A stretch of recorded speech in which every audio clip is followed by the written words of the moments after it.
Hello viewers, एक बार फिर से स्वागत है आप सभी का मेरे YouTube channel forestry now easy पे। Today we will discuss about the physiographic factors. In our earlier videos we have dealt with the climatic factors.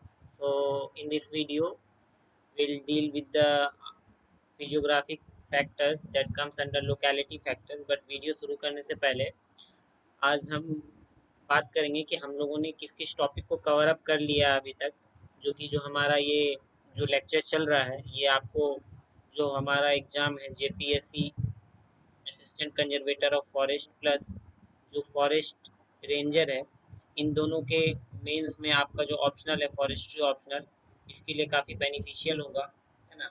तो इसमें हम लोगों ने देखा था कि हमारे अर्ली वीडियो में हमने सिल्वीकल्चर को देखा था, उसके बारे में हमने देखा उसका क्या पर्पस है। एंड बेसिक्स हमने बात करी थी सिल्वीकल्चर की, फॉरेस्ट रिलेटेड की बेसिक टर्मिनोलॉजीज उसको हमने देखा था। देन क्लासिफिकेशन ऑफ फॉरेस्ट पे हमने देखा था, देन क्लासिफिकेशन ऑफ ट्रीज देखा था, है ना। इसके बाद हमने जो शुरू करा था अपना जो लेक्चर का सेशन था वो फैक्टर अफेक्टिंग वेजिटेशन था, है ना। जो जेपीएससी की जो सिलेबस है, जो जेपीएससी ने फॉरेस्ट्री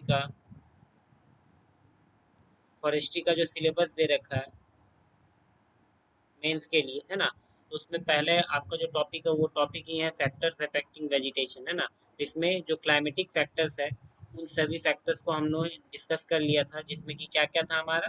तो हमारा सनलाइट था, देन टेम्परेचर था, देन विंड था, फ्रॉस्ट था, स्नो था एंड रेनफॉल था।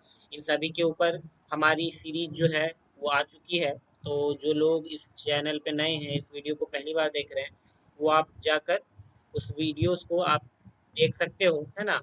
But today we will discuss about the physiographic factor. तो चलिए वीडियो को शुरू करते हैं। अब देखिए, एक्चुअली अगर हम देखें कि फिजियोग्राफिक फैक्टर होता क्या है ना। क्लाइमेटिक फैक्टर तो हमने देखा, तो जो भी आपके सनलाइट हो गए, रेनफॉल हो गए, जो क्लाइमेटिक फीचर्स वगैरह है ना। फिजियोग्राफिक फैक्टर्स क्या है, तो देखिए यहाँ डेफिनेशन दे रखा है, सैफ द्वारा डेफिनेशन दे रखा है यहाँ पे, क्योंकि आप जब एग्जामिनेशन में जो डेफिनेशन लिखते हो किसी चीज़ की, किसी को चीज़ को एक्सप्लेन करते हो ना, तो वहाँ पे आपको सोर्स मेंशन करना बहुत ज़रूरी हो जाता है। अगर आप सोर्स मेंशन करोगे ना, तो क्या होता है, जो एग्जामिनर जो आपका जो चेक करने वाला है ना, आपकी कॉपी जो चेक कर रहा है, वो देख के कहीं ना कहीं उसे लगता है, जो आपका इंप्रेशन बनता है काफ़ी अच्छा इंप्रेशन बनता है ना। तो यहाँ जो सैफ है ये आपका सोसाइटी ऑफ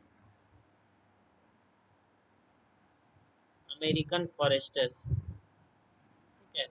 तो ये सैफ का फुल फॉर्म होता है सोसाइटी ऑफ अमेरिकन फॉरेस्टर्स, ठीक है। तो इस ऑर्गेनाइजेशन द्वारा 1983 में ही डेफिनेशन दिया है फिजियोग्राफी के बारे में। तो फिजियोग्राफी क्या है, physiography is the study of nature के फेनोमेना का, their genesis, inter relation and therefore embarrassing inter area geology, meteorology and oceanography, ठीक है। तो ये डेफिनेशन को आप लोग याद कर लीजिएगा। इन केस अगर आप एग्जामिनेशन में अगर आप लिखते हो, तो आप पर्टिकुलर जो है डेफिनेशन लिखो और उसके साथ साथ ये जो मेंशन कर दो कि किसके द्वारा ये डेफिनेशन दिया गया है। इधर वो किसी राइटर ने दिया है ना, किसी फॉरेस्टर ने दिया है, या किसी ऑर्गेनाइजेशन द्वारा दिया गया। तो उससे क्या है कि आपको जो मार्क्स है इसमें फुल में फुल मार्क्स मिलते हैं, आपके नंबर कहीं जाएंगे नहीं, है ना। सिंपल शब्दों में मैं बताऊं तो जो आपका फिजियोग्राफी होता है एक ज्योग्राफी का ब्रांच है, जिसमें कि क्या है, जो नेचुरल फीचर्स होते हैं ना अर्थ के, उसको हम लोग डेल्व करते हैं। तो ये हो गया आपका डेफिनेशन।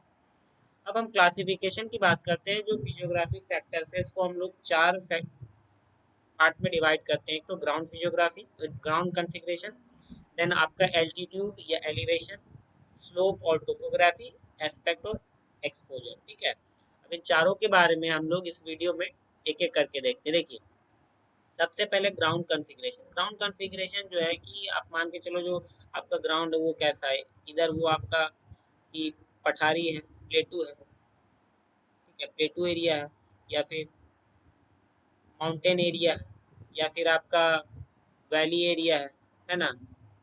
तो ये सभी चीज़ जो है ये ग्राउंड कॉन्फ़िगरेशन में आते हैं, ठीक है। अब देखिए, जो ग्राउंड कॉन्फ़िगरेशन है ये किसके अंदर आता है, फिजियोग्राफी फैक्टर में आता है। तो फिजियोग्राफिक फैक्टर जो है वो कैसे क्या करेगी, वो अफेक्ट करेगी कैसे हमारी वेजिटेशन को, ये कैसे अफेक्ट करेगी हमारी वेजिटेशन को, इसको हमको पढ़ना है। मेन हमारा ऑब्जेक्टिव ये सिलेबस में ये दे रखा है। तो देखिए, सबसे पहला क्या है कि जो ग्राउंड कॉन्फ़िगरेशन है ना वो कैसे अफेक्ट करती है, तो वो क्या करती है कि विंड मूवमेंट को अफेक्ट करती है कहीं ना कहीं, ठीक है। और जब हमारा विंड मूवमेंट अफेक्ट होगा तो ऑटोमेटिकली क्या है कि ये हमारी वेजिटेशन को अफेक्ट करेगी। क्यों अफेक्ट करेगी? तो देखिए, हमारी जो प्रीवियस वीडियो थी, जो वीडियो हमने बना रखा है क्लाइमेटिक फैक्टर्स का, है ना, क्लाइमेटिक फैक्टर का जो वीडियो बना रखा है उसमें हम लोगों ने डिटेल में विंड के बारे में डिस्कस कर रखा है कि विंड जो है वो कैसे हमारे वेजिटेशन को अफेक्ट करती है, ठीक है। तो आप एक बार जाके उस वीडियो को देख लो तो आपको क्लियर हो जाएगा कि ये कैसे जो है अफेक्ट करती है, क्योंकि अगर मैं इस वीडियो में बताने लगूंगा तो वीडियो जो है काफी लंबा हो जाएगा, है ना। अब देखिए, एग्जाम्पल के तौर पे मैंने वैली एरियाज के एग्जाम्पल लिए हैं। मान के चलिए कोई वैली एरिया है ना, तो वैली एरिया क्या होता है कि आपने जो देहरादून का नाम सुना, वहाँ का जो क्या है क्लाइमेट जो है, वहाँ का जो वेदर है वो क्या है, काफी कूल रहता है, ठंडा रहता है। लोग क्या करते हैं, गर्मी के दिनों में छुट्टियां मनाने जो है चले जाते हैं देहरादून में। ऐसा क्यों होता है कि जो वैली एरिया होती है ना, वैलीज एरिया में क्या होते हैं, जनरली जो वैली में उसमें दोनों साइड से आपका माउंटेन रहता है और बीच में हमारा ये हो गया वैली। तो ये क्या करते हैं कि जो आपके जो टेम्परेचर, जो एक तरह से जो सोलर इंसुलेशन होता है ना, क्या होता है, इंसुलेशन, मैं बता रहा हूँ इंसुलेशन ना, सनरे जो है वो कहीं ना कहीं ये जो आपके दोनों साइड से जो है माउंटेन है, ये क्या करते हैं, उसको बहुत हद तक रोक के रखते हैं। तो पहला तो कारण ये हो गया कि क्या है, आपका दोनों साइड से जो सन रेज है जो वो नहीं आती है, तो यहाँ ऑटोमेटिकली क्या टेम्परेचर जो रहता है ये क्या डाउन रहता है, ठीक है। तो यहाँ हमेशा आपको ठंडा ठंडा फील होगा।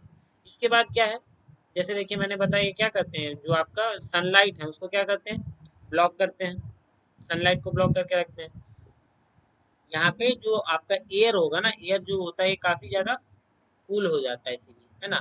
बट सेम अगर गर्मी के दिनों में ड्यूरिंग पीक समर में क्या होता है कि यहाँ पे आपको गर्मी भी काफी देखने को मिलती है। कारण ये होता है क्योंकि जो एयर है ना, एयर जो यहाँ पे रहता है हमारा एयर, जो कि कूलिंग इफेक्ट करता है, वही क्या होता है कि गर्मी के दिनों में जो हवा जो है आपकी, उसका जो टेम्परेचर होता है वो क्या होता है, राइज हो जाता है, जिसके कारण क्या होता है कि जो एयर यहाँ पे प्रेजेंट रहता है वो क्या करता है, हीटिंग इफेक्ट भी करता है ना। तो ग्राउंड का कॉन्फ़िगरेशन जो है वो भी कैसे जो आपके वेजिटेशन को अफेक्ट करता है वो देखना है। कि मान के चलो अब यहाँ पे जो हमारे ट्रीज वगैरह होंगे, है ना, जनरली यहाँ पे ऐसे ट्रीज होते हैं जो कि क्या है, बताइए कैसे ट्रीज होंगे यहाँ पे, जो कि जिनको क्या चाहिए, जिनको हमारा लो टेम्परेचर चाहिए, है ना। ऐसा नहीं कि वो उनको आपको माइनस में या मिनिमम टेम्परेचर में 0 डिग्री सेल्सियस, वैसा नहीं।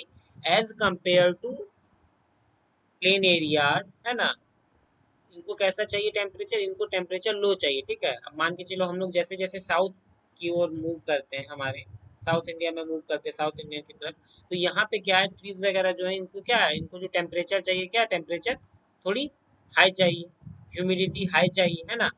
तो यहाँ पे जो ट्रीज वगैरह हैं ये generally low temperature loving trees होते हैं। तो इस तरह जो हमारा वेजिटेशन इफेक्ट करता है। यहाँ पे मान के चलो अगर हम ऐसे ट्रीज लगा देंगे, साउथ इंडियन के ट्रीज, साउथ इंडिया वाले ट्रीज लगा देंगे, तो यहाँ ट्री वो क्या है, वो अच्छे से सर्वाइव नहीं कर पाएगा, है ना। उसके बाद क्या है, जो मानसून वगैरह जब आती है, मानसून वगैरह आती है तो यहाँ पे क्या होते हैं ना कि आपका रेनफॉल वगैरह का चांसेस भी, प्रिसिपिटेशन का चांसेस बहुत बढ़ जाता है। क्यों बढ़ जाता है, हमने कन्वेक्शन रेनफॉल के बारे में पढ़ा था अपने वीडियोस में, मैंने बना रखा उसमें कन्वेक्शन रेनफॉल के बारे में पढ़ा था। मान के चलो हमारा जो यहाँ पे एयर है ना, जो यहाँ पे एयर प्रेजेंट है, वो क्या होगा, ये जो हमारा माउंटेन का स्लोप है, ये क्या है, धीरे धीरे मूव करेगा, तो असेंड करेगा, असेंड करेगा। असेंड जब ये करेगा ऊपर जाएगा तो ये क्या होगा,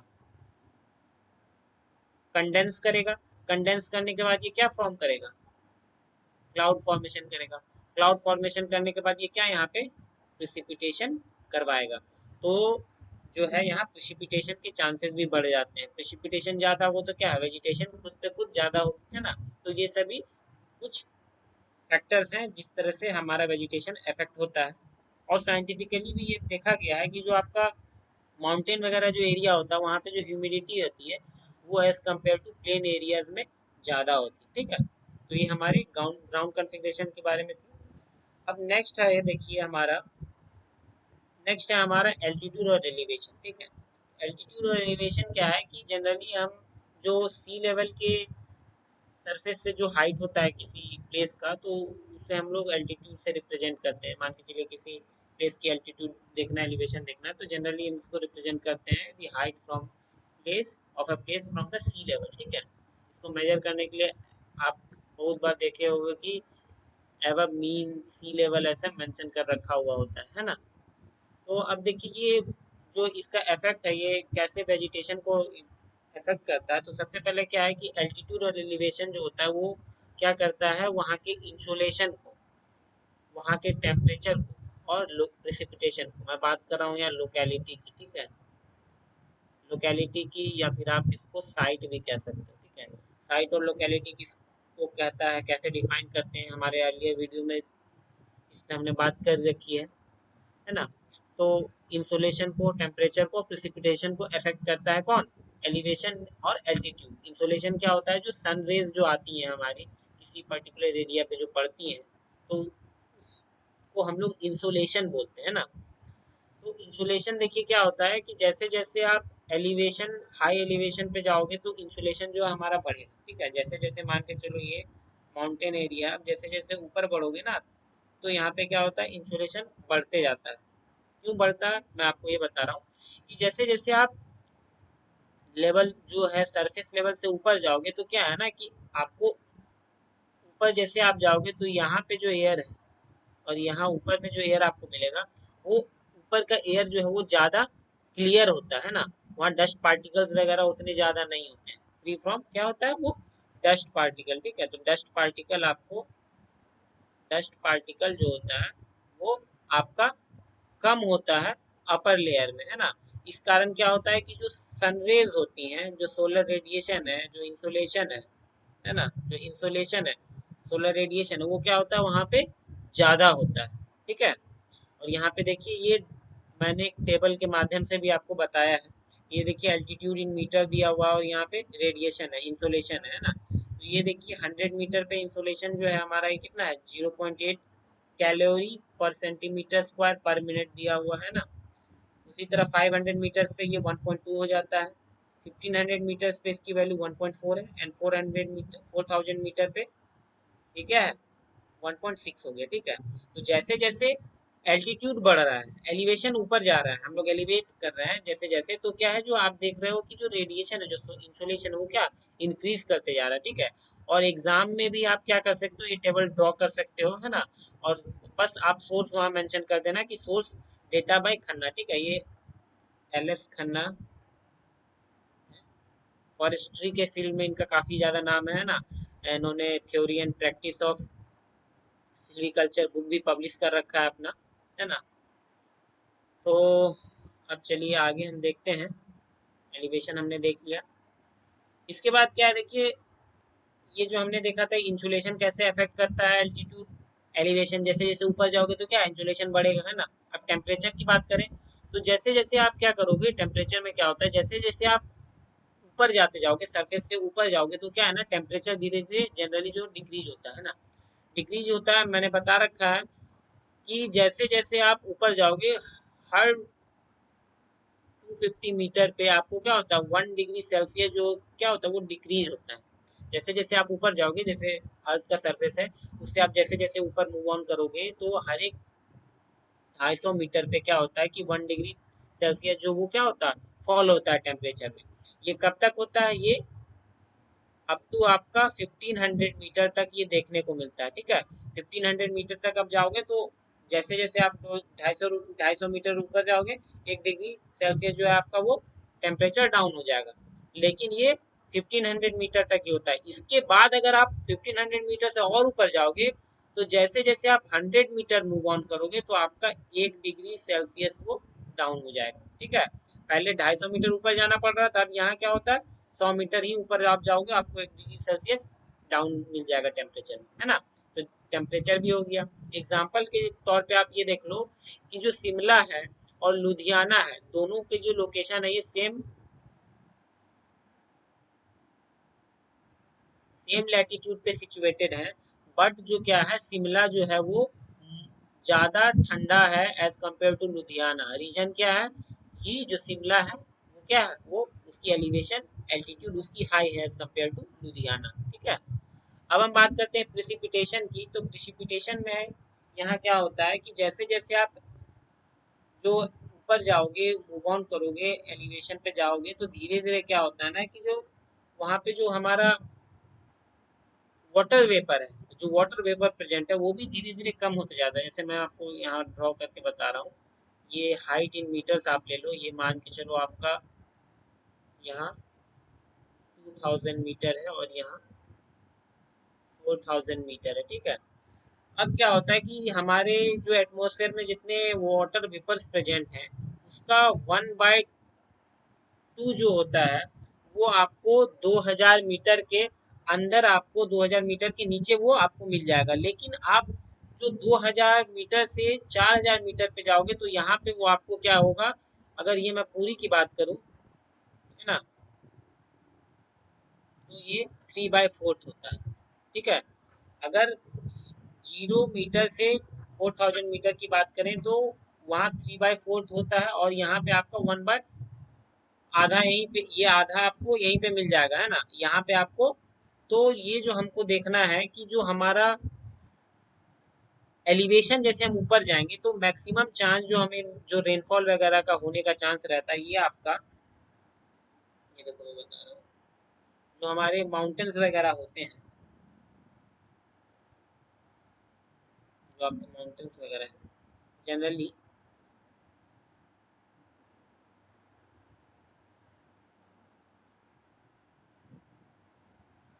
आपको लगभग जो है वो 2000 मीटर के रेंज में काफ़ी सारा मिल जाता है, और उससे ऊपर में फिर मिनिमम कुछ कुछ मिलते हैं। तो उससे क्या होता है कि जो हमारा कन्वेक्शनल रेनफॉल है, कन्वेंशनल जो रेनफॉल है, वो क्या है, उसको उसके लिए क्या होना चाहिए, एक रिलीफ होना चाहिए, है ना, एक ऑब्स्टेकल्स मिलना चाहिए, ताकि क्या है, वो जो हमारा एयर है वो एसेंड हो।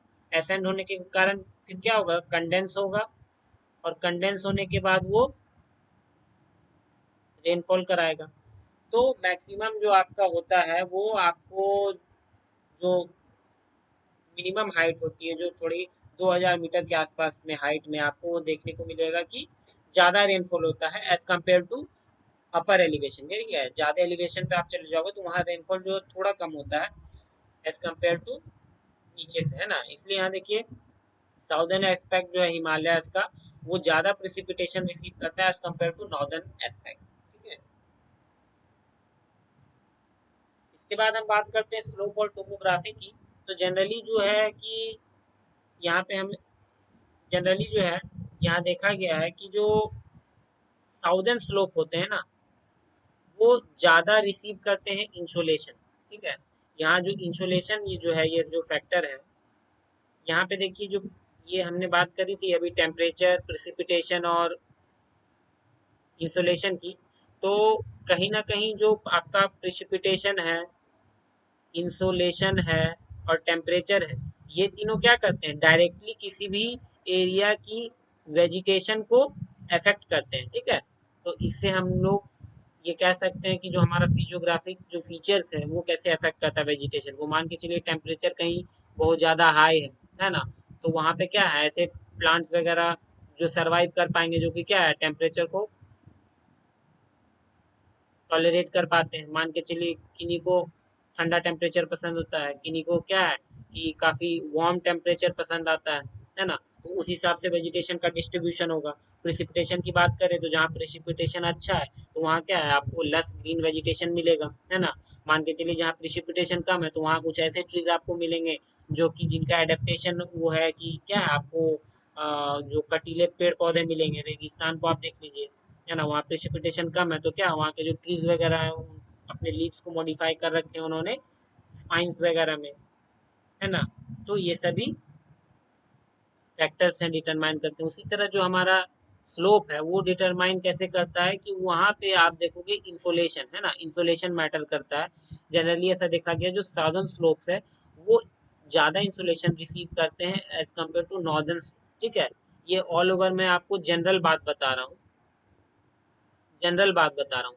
बट हमारे इंडिया के साथ क्या है, एक एक्सेप्शन है ना, due to its unique topography. यहाँ क्या होता है कि हमें नॉर्दर्न स्लोप में आपको ज़्यादा इंसोलेशन देखने को मिलता है as compare to southern slope. ठीक है, यही रीजन है कि जो आप नॉर्दर्न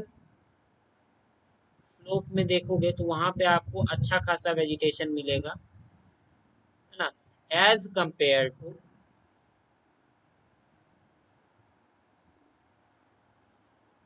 साउदर्न स्लोप। ठीक है, मैं ये नहीं कह रहा कि साउदर्न स्लोप में आपको बिल्कुल वेजिटेशन नहीं मिलेगा, बट नॉर्दर्न स्लोप में आपको लस ग्रीन वेजिटेशन मिलेगा, अच्छा खासा मिलेगा as compare to southern slope. ठीक है, अब देखिए क्या है, जहाँ स्लोप जो है काफी ज्यादा स्टीप होगी, है ना, तो वहाँ क्या होता है कि वहाँ पे आपको सॉइल इरोजन भी देखने को मिलेगा। मान के चलिए कि काफी ज्यादा स्टीप स्लोप है ना, तो यहाँ क्या होता है कि स्टीप स्लोप के कारण क्या है, मान के चलिए जो रेनफॉल वगैरह हुई तो क्या वाटर जो क्या करेगी, वो सॉइल को इरोड कर देगी, है ना, इरोजन वगैरह होगा, विंड वगैरह चलेगा, उससे भी इरोजन होगा। तो जो यहाँ पे इरोजन होगा, इरोजन होने से क्या है, यहाँ पे जो आपका सॉइल सरफेस है क्या होगा, वो तो नीचे डिपॉजिट होगा, ऊपर से हटते जाएगा, तो धीरे धीरे जो लेयर है, सॉइल लेयर क्या है, वो थिन हो जाती है ना। थिन हो जाएगी तो क्या है, उसका मॉइस्चर होल्डिंग कैपेसिटी ऑटोमेटिकली क्या है कि हमारा कम हो जाएगा, है ना, मॉइस्चर होल्डिंग कैपेसिटी कम हो जाएगा, लेस मॉइस्चर रहेगा, और मॉइस्चर जब कम होगा तो हमारा जो वेजिटेशन क्या होगा, वो भी कहीं ना कहीं आपको कम देखने को मिलेगा, है ना, स्टीप स्लोप्स वगैरह में।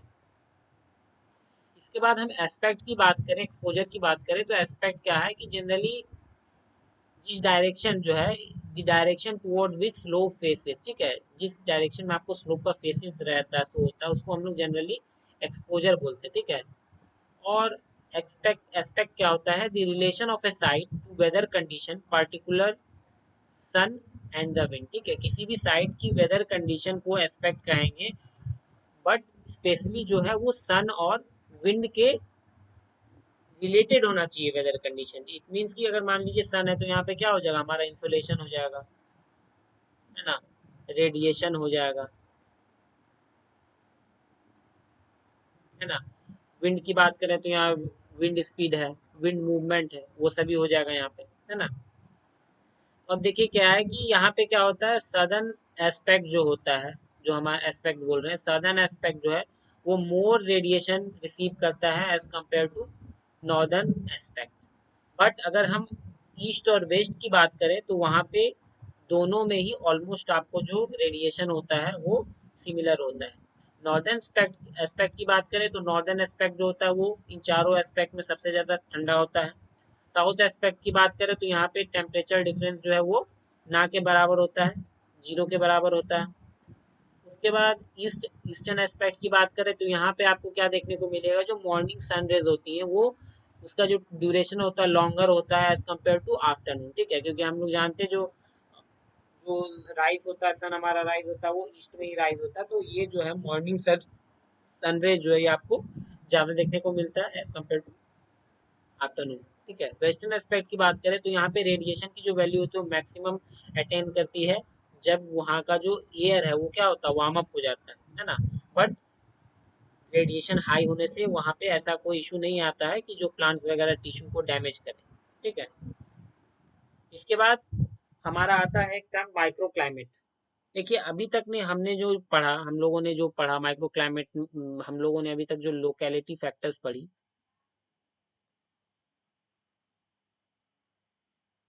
हमने जो लोकेलिटी फैक्टर्स पढ़े, इसमें क्लाइमेटिक फैक्टर्स पढ़े हम लोगों ने, आज हमने फिजिकल फिजियोग्राफिक फैक्टर पढ़ा, है ना, अगले बार हम लोग बायोटिक देखेंगे और सभी जो, तो वो सभी फैक्टर्स जो क्या होते हैं कहीं ना कहीं इंडिविजुअल लेवल पे अफेक्ट करते हैं वेजिटेशन को। इधर वो आपका टेम्परेचर हो गया, फ्रॉस्ट हो गया, विंड हो गया, है ना, स्लोप हो गया, टोपोग्राफी हो गया। हाँ, वो सभी इंडिविजुअल लेवल पे क्या करते हैं, वहाँ के क्लाइमेट को अफेक्ट करते हैं। ठीक है, मान के चलिए कहीं ज्यादा बारिश हो रही है तो वहाँ आपका क्लाइमेट अलग होगा, कहीं ज्यादा फ्रॉस्ट है वहाँ का क्लाइमेट अलग है ना। तो ये अफेक्ट करती है, बट जो है कि सभी जब आपस में मिल जाते हैं तो वो फैक्टर्स कंबाइन करके जो एक नया different type of climate create कर देते हैं किसी स्मॉलर एरिया पे, तो उस चीज को हम लोग माइक्रो क्लाइमेट कहते हैं। यहाँ देखिए प्रॉपर डेफिनेशन आप क्या लिखोगे, तो the climate of A small area, ठीक है, एक स्मॉल एरिया की बात हो रही है कि which for some reason differ significantly. ठीक है, अगर किसी स्मॉल एरिया का जो क्लाइमेटिक कंडीशन है किसी वजह से वो काफी डिफरेंट हो जाता है, किससे? तो from the general climate of the area. किसी एरिया में जो एरिया है वो उस एरिया में ही आपका वो सब एरिया स्मॉल सा एरिया है जहाँ का कि क्लाइमेट जो है वो डिफरेंट है उस पर्टिकुलर एरिया से, है ना। अब कैसे डिफरेंस हो सकता है? तो मोर पर्टिकुलरली क्लाइमेट अंडर ए प्लांट और दी अदर कवर। ठीक है, जनरली क्या है, ये जो माइक्रो क्लाइमेट है आपको ट्रीज कवर के नीचे, प्लांट्स जहाँ है उसके नीचे आपको सराउंडिंग में देखने को मिलता है ना। Differing in extremes of temperature, moisture, etcetera. ठीक है, और किस टर्म्स में आपको देखने को मिलेगा टेम्परेचर, वो जो क्लाइमेट का difference? In terms of temperature, in terms of moisture, etcetera. यानी कि इन टर्म्स ऑफ आपको वहाँ पे मान लो ह्यूमिडिटी है ना, रेनफॉल है, ये सभी चीजों में आपको डिफरेंस आपको वहाँ देखने को मिलेगा from the climate outside the cover, जो कवर के बाहर है ना। ऐसा मान के चलो, मैं आपको एग्जाम्पल के तौर पे बताता हूँ। हम लोग एग्जाम्पल लेते हैं झारखंड की। ठीक है, झारखंड में आप आ जाओ रांची में। ठीक है, और रांची वाले एरिया में आप ले लो, यहाँ हम ले रहे हैं कांके को। ठीक है, अब कांके मैंने इसीलिए लिया क्योंकि कांके को जो है, जो हमारा कांके है उसको झारखंड का जो है शिमला कहा जाता है ना। इसलिए कहा जाता है क्योंकि यहाँ का जो टेम्परेचर होता है ना वो सर्दी के दिनों में काफी डाउन चला जाता है, काफी डाउन, है ना। तो इसीलिए यहाँ इसका रीजन क्या है कि ये देखिए यहाँ पे जो है इसको हम लोग माइक्रो क्लाइमेट भी कह सकते हैं, है ना। मैं एक एग्जांपल दे रहा हूँ, जैसे कि आप ये कि रांची है एक एरिया है, इसमें हमारा एक सब एरिया है कांके। ठीक है, अब क्या है यहाँ पे देखिए कांके में क्या है कि यहाँ का टेम्परेचर आपको हमेशा क्या है, 2-3 डिग्री जो है वो डाउन देखने को मिलेगा एज कम्पेयर टू रांची से। रांची जो बड़ा एरिया है वहाँ आप कहीं भी चले जाओ रांची में, आप उस एरिया में रांची जो है उसमें आपको जो कांके है वहाँ का टेम्परेचर हमेशा आपको 3 डिग्री सेल्सियस, 4 डिग्री सेल्सियस जो है, 3-4 डिग्री सेल्सियस जो है वो as compare to surrounding area वो कम देखने को मिलता है। तो ऐसा क्यों? तो इसी चीज को हम माइक्रो क्लाइमेट से एसोसिएट कर सकते हैं, है ना। कि ऐसा छोटा एरिया जहाँ पे भी क्या है कि किसी कारणवश कि वहाँ का जो आपका क्लाइमेटिक कंडीशन है वो क्या हो, जो एरिया का वो पार्ट है उस एरिया के कंपैरिजन में वो क्या है, डिफरेंट मिलेगा in terms of temperature, in terms of moisture, in terms of humidity और एक्सेट्रा। ठीक है, रीजन क्या है कि हमने बताया कि जो डिफरेंट लोकेलिटी फैक्टर्स हैं उन सभी का डिफरेंट डिफरेंट इंडिविजुअल इफेक्ट होता है, और जब सभी कंबाइन कर जाते हैं तो कंबाइन कर जाने के बाद वो क्या करते हैं, एक डिफरेंट क्लाइमेट बना देते हैं एक स्मॉलर एरिया को, एरिया के लिए। और उसी को हम लोग क्या बोलते हैं, माइक्रो क्लाइमेट बोलते हैं। जनरली जो है ये आपको ट्री कवर के सराउंडिंग में देखने को मिलेगा, है ना। ट्री कवर्स वगैरह जो है वहां पे आपको ये माइक्रो क्लाइमेट जो है उसके आसपास आपको माइक्रो क्लाइमेट जो है देखने को मिलेगा। तो ट्री कवर्स के आसपास ही क्यों, ऐसा क्या खास बात है हमारा जो आपको ट्री कवर्स जो है वो माइक्रो क्लाइमेट को क्रिएट करता है ना। तो आइए हम कुछ बातें हैं इसको देखते हैं क्या क्या रीजन है। Reason for the generation, reason जो है हमारा, इस चीज को देखते हैं, माइक्रो क्लाइमेट। ठीक है, अब देखिए अगर हम बात करें टेम्परेचर की, है ना, तो जहाँ पे फॉरेस्ट वेजिटेशन जो है, फॉरेस्ट का जो कवर वो ज्यादा होता है तो टेम्परेचर वहाँ आपका ऑटोमेटिक क्या है वो कम हो जाता है, रिड्यूस करता है ना। इसीलिए अभी जो है इस साल जो है आपने हम सभी ने नोटिस किया कि जो हमारा टेम्परेचर था, जो समर टेम्परेचर था वो काफी हाई चला गया था। और गवर्नमेंट जो है सभी लोग ने ये जो है जागरूकता फैलाई कि हम लोग को ज्यादा से ज्यादा क्या करना चाहिए, प्लांटेशन करना चाहिए, है ना। हमारे प्रधानमंत्री मोदी जी जो है उन्होंने भी हमारा जो है वो एक नारा दिया, एक पेड़ माँ के नाम, है ना। ये नारा लगाया गया था ये जो हमारा इन्वायरमेंट डे हुआ था, है ना, कि एक पेड़ माँ के नाम लगाएं, क्यों ये, चूंकि जो हमारा जो अभी जो रिसेंट जो हमारा ग्लोबल वार्मिंग जो है, ग्लोबल वार्मिंग जो है इतना ज्यादा बढ़ रहा है ना, टेम्परेचर जो है राइज कर रहा है, उसको हम लोग रिड्यूस कैसे कर सके, तो हम लोग प्लांटेशन से उसको रिड्यूस कर सकते हैं। जितना ज्यादा हमारा फॉरेस्ट कवर होगा, तो उतना ज्यादा क्या होता है, वो क्या करता है, टेम्परेचर को रेगुलेट करता है, उसको टेम्परेचर को डाउन करता है, कूलिंग इफेक्ट करता है ना। इसीलिए जहाँ ट्री कवर आपको ज्यादा होगा, फॉरेस्ट कवर ज्यादा होगा, वहाँ का टेम्परेचर क्या है, ऑटोमेटिक है वो, कि टेम्परेचर वहाँ का कम आपको देखने को मिल जाएगा, है ना। दूसरा आप बात करें इंसोलेशन की, तो अगर हाईली डेंस फॉरेस्ट है तो वहाँ इंसोलेशन क्या होगा, इंसोलेशन वहाँ ऑब्वियस सा बात है कि कम हो जाएगा। मान के चलिए हमारा वेजिटेशन है ना, वेजिटेशन है हमारा, है ना, और ये मान के चलिए हमारा एरिया, ये एरिया है।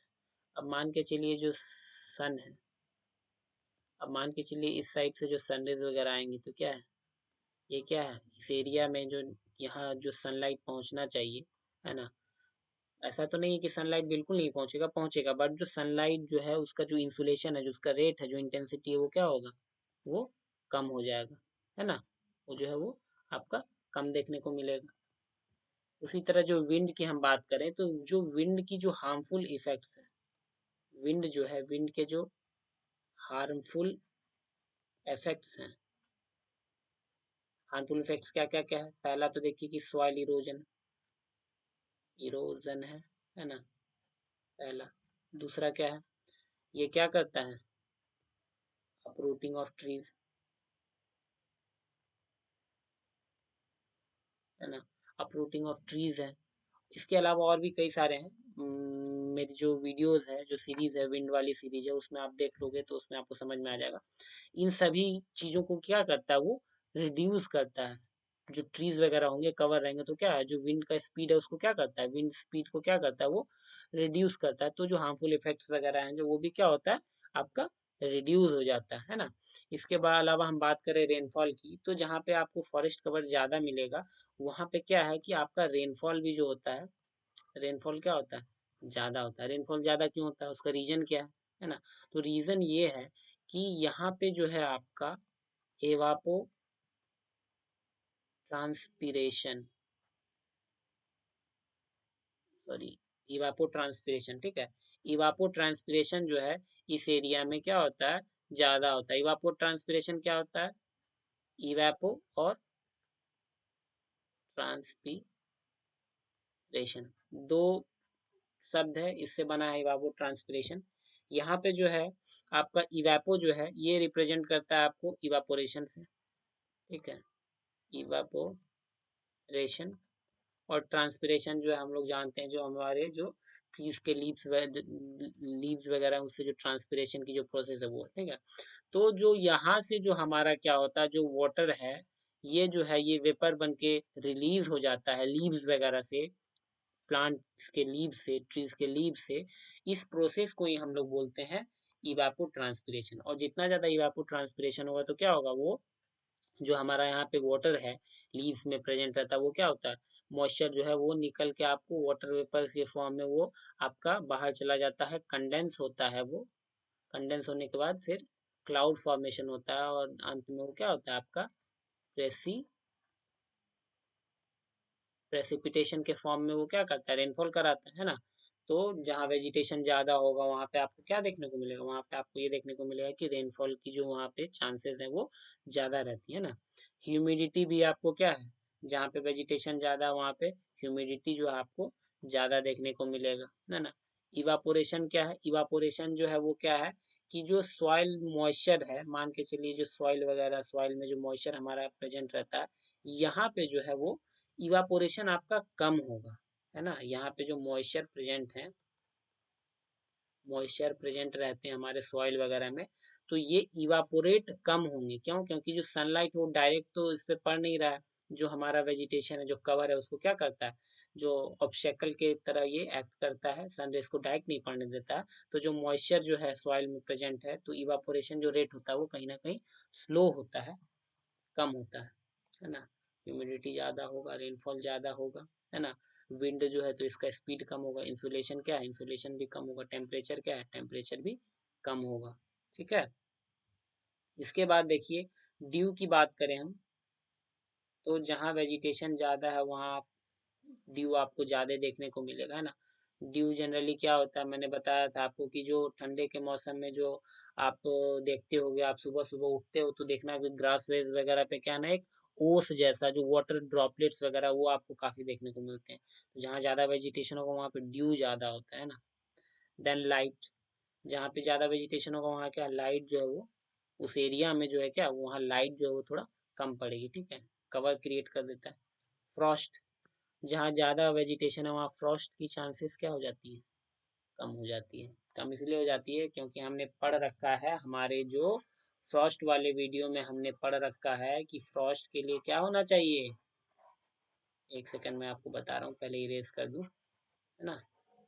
फ्रॉस्ट वाले जो वीडियो हमने पढ़ा था उसमें हमने बता रखा था जो डिफरेंट टाइप्स ऑफ हमने टाइप्स ऑफ क्या देखा था, फ्रॉस्ट देखा था। उसमें हमने क्या देखा था, जो हमारा रेडिएशन फ्रॉस्ट हो गया,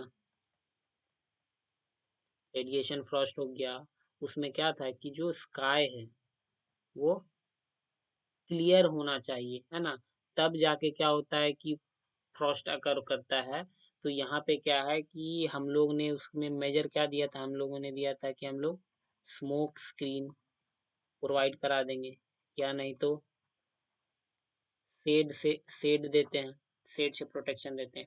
बट यहाँ पे शेड का काम हम लोग का तो कर ही रहा है, जो वेजिटेशन है वो तो खुद ही एक कवर के तरह एक्ट कर रहा है। तो हमारा जो एरिया है वो फ्रॉस्ट से भी बचा हुआ रहता है। तो जहाँ पे आपका वेजिटेशन ज़्यादा रहेगा वहाँ फ्रॉस्ट क्या है, कम होगा, लाइट कम आएगी, ड्यू ज़्यादा होगा, इवापोरेशन जो है वहाँ सॉइल मॉइस्चर लॉस कम होगा, ह्यूमिडिटी क्या है, ह्यूमिडिटी ज़्यादा होगी, रेनफॉल ज़्यादा होगा, है ना।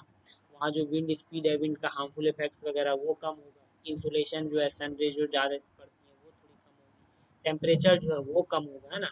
तो there are some effect of forest cover on climatic features. ठीक है, टेम्परेचर वगैरह। तो इस वीडियो में इतना ही, अगले वीडियो में हम लोग बात करेंगे हमारी जो आपकी जो इडाफिक फैक्टर है ना। इस वीडियो में हमने देखा था फिजियोग्राफिक फैक्टर के बारे में, अगली वीडियो जो है इसमें इडाफिक फैक्टर के बारे में हम लोग डिस्कस करेंगे। इडाफिक फैक्टर जो वो आपका सॉइल से रिलेटेड फैक्टर्स है ना, इडाफिक फैक्टर के बारे में डिस्कस करेंगे। तो आप लोग मेरे चैनल पे बने रहिए, और जो लोग इस चैनल पे नए हैं तो आप वीडियो को सब्सक्राइब कर लीजिए, मेरे चैनल को सब्सक्राइब कर लीजिए, ताकि क्या है जो रेगुलरली मेरे वीडियोज हैं वो आप तक पहुंचती रहें, और आप सभी जो है इस वीडियो को देखकर अपने जो प्रिपरेशन है हमारे एसीएफ के, जो आप लोग असिस्टेंट कंजर्वेटर ऑफ फॉरेस्ट हैं या फॉरेस्ट रेंजर की जो प्रिपरेशन कर रहे हैं जेपीएससी में, तो उसका प्रिपरेशन आप कर सकते हो। यहाँ पे मैं उसके सिलेबस को डिटेल में आपको डिस्कस करवाऊंगा। तो ठीक है, तो आज के लिए इतना ही।